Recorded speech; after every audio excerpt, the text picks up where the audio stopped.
Halo, apa kabar Anda? Saatnya Anda menyimak berita Semarang bersama saya, Doni Hermatra. Sejumlah berita menarik akan kami sajikan untuk Anda. Berikut 3 berita utama kami hari ini. 2 orang tewas dalam tabrakan maut ala adu banteng antara truk kontainer dan truk box di Jalan Raya Solo Semarang.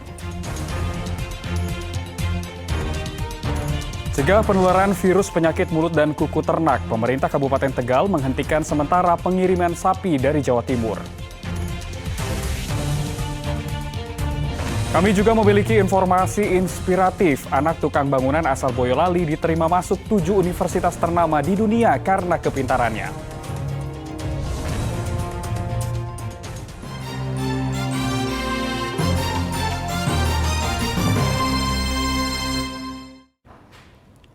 Kita buka informasi dari tabrakan maut di Jalan Raya Solo, Semarang.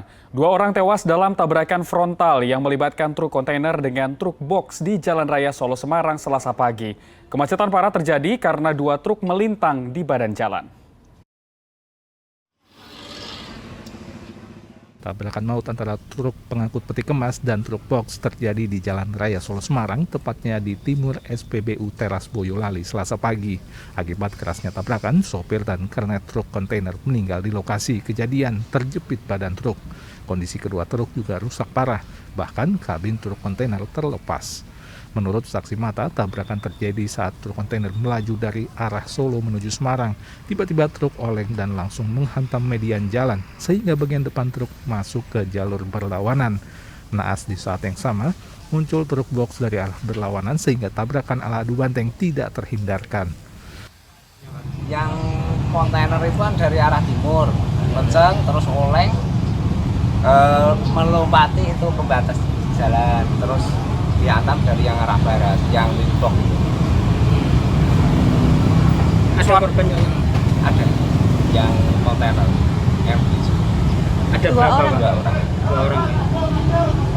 Waktu kejadian itu jenengan sedang apa? Saya dulu di sini, memang saya lihat olengnya dari sini. Oh, ada suara atau gimana? Ya, ada suara, biar kayak dentuman gitu. Untuk korban pasca kejadian itu meninggal dunia 2 orang, yaitu pengemudi dan kernet dari KBM kontainer. Sedangkan untuk pengemudi dan kernet dari PT Gudang Garam, alhamdulillah dalam kondisi selamat, namun tetap kita periksakan ke Rumah Sakit Indrianti. Sementara sopir truk box kini dirawat di rumah sakit. Selain jatuh korban jiwa, kecelakaan juga mengakibatkan arus lalu lintas 2 arah macet parah karena truk melintang di badan jalan. Polisi menggelar olah tempat kejadian perkara untuk mengungkap penyebab pasti kecelakaan. Yulianto melaporkan dari Kabupaten Boyolali. Banjir yang merendam pemukiman warga di bantaran Sungai Bremi, Kota Pekalongan belum juga surut Selasa pagi. Kondisi ini terjadi karena warga hanya mengandalkan mesin pompa kecil untuk membuang air.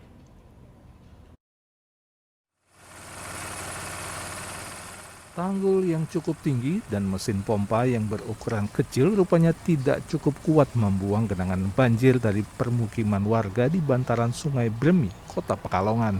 Akibatnya banjir masih merendam rumah-rumah warga Selasa pagi.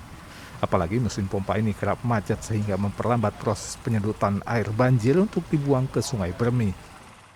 Ini di sini terkendalanya mesin pompanya, kalau ini kan sampah banyak, mesinnya ini kan tersumbat Pak, makanya ini kita mengeluh mesin terlalu kecil, jadi debit air kurang mengatasi kali ke sungai. Banjir menerjang permukiman warga di bantaran Sungai Bremi pada Senin pagi setelah diguyur hujan selama 2 jam. Banjir merendam ratusan rumah dengan ketinggian genangan bervariasi antara 50 hingga 80 cm. Tanggul rendah diperparah pompa penyedot tidak maksimal sehingga banjir tidak mudah surut. Kuncoro Wijayanto melaporkan dari Kota Pekalongan.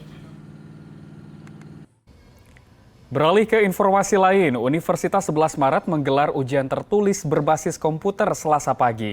Ujian seleksi bersama masuk perguruan tinggi negeri atau SBMPTN diikuti lebih dari 26.000 peserta yang terbagi dalam 2 gelombang. Selasa pagi Universitas Negeri 11 Maret menggelar ujian tertulis berbasis komputer gelombang pertama yang diikuti 13.682 peserta. Mereka mengikuti ujian dari 17 hingga 23 Mei mendatang. Gelombang kedua digelar 28 Mei hingga 3 Juni dengan 31.000 lebih peserta. Pelaksanaan ujian berjalan lancar dengan tetap menerapkan protokol kesehatan ketat.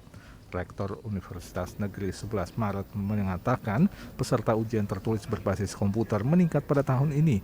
Tercatat ada 53.445 peserta yang mendaftar di UNS tahun ini. 26.000 lebih, sedangkan peserta UTBK yang memilih Universitas 11 Maret untuk tahun ini lebih dari 53.445. Jadi atau kalau boleh dikatakan naiknya sekitar 6% kalau pesertanya. Di antara dua peserta ada 2 orang disabilitas, yakni penyandang tunanetra. Mereka akan mengikuti ujian seleksi bersama masuk perguruan tinggi negeri SBMPTN di UNS 19 Mei mendatang. Ujian seleksi bersama masuk perguruan tinggi negeri SBMPTN digelar UNS di 14 titik lokasi. Heri Prasetyo melaporkan dari Kota Solo. Masih terkait seleksi perguruan tinggi, anak seorang tukang bangunan asal Boyolali meraih prestasi menggembirakan. Ia diterima 7 kampus ternama dunia karena kecerdasannya di bidang akademik. Seketika, nama Ardian Hafiz Hanafi, siswa asal desa Nepen, Kecamatan Teras, Kabupaten Boyolali, menjadi terkenal. Ia menjadi buah bibir di lingkungan SMA Pradita Dirgantara Boyolali. Betapa tidak menggembirakan, Adrian berhasil diterima di 7 kampus ternama dunia karena kecerdasan akademik. Adrian diterima di University of Toronto, University of British Columbia, the University of Western Australia, Wageningen University, University of Otago, dan Curtin University serta Victoria University of Wellington. Selain itu, Adrian juga diterima di sejumlah kampus ternama di tanah air seperti Undip Semarang. Adrian adalah anak pasangan Mardiono Yuni Puji Astuti. Ayahnya bekerja sebagai tukang bangunan sedang ibunya menekuni usaha cuci pakaian di rumahnya. Orang tua Adrian begitu bangga dan lega, apalagi seluruh biayanya akan ditanggung Kementerian Pendidikan, Kebudayaan, dan Ristek melalui jalur beasiswa Indonesia Maju. Adrian sebenarnya adalah sosok pendiam sehingga tidak begitu dikenal di lingkungan sekolahnya. Namun Adrian dikenal sebagai sosok kutu buku. Kalau untuk belajarnya, saya rasa dia otodidak, Pak. Dia sendiri belajar sendiri karena orang tua mungkin ya kami hanya lulusan SMA. Dan untuk kegiatan belajarnya dia sering di kamar. Kesenangannya dia baca buku. Kesehariannya juga pokoknya buku terus yang dipegang.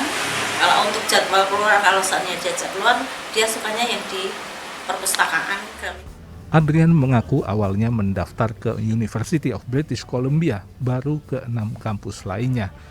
Adrian berencana mengambil studi Bachelor of Science bidang geologi di British Columbia University. Adrian berencana melanjutkan studi bulan Agustus mendatang. Saya milih University of British Columbia soalnya reputasi mereka di bidang geologi itu paling baik daripada kampus-kampus lain.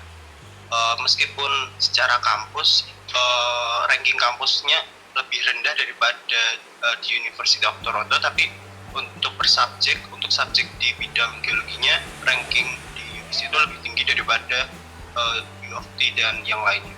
Geologi menjadi bidang yang ditekuni Adrian karena terlibat dalam kegiatan ekstrakurikuler kompetisi sains nasional KSN Ilmu Kebumian di sekolahnya. Tahun 2021, ia sempat meraih medali perunggu pada ajang KSN Ilmu Kebumian. Yulianto melaporkan dari Kabupaten Boyolali.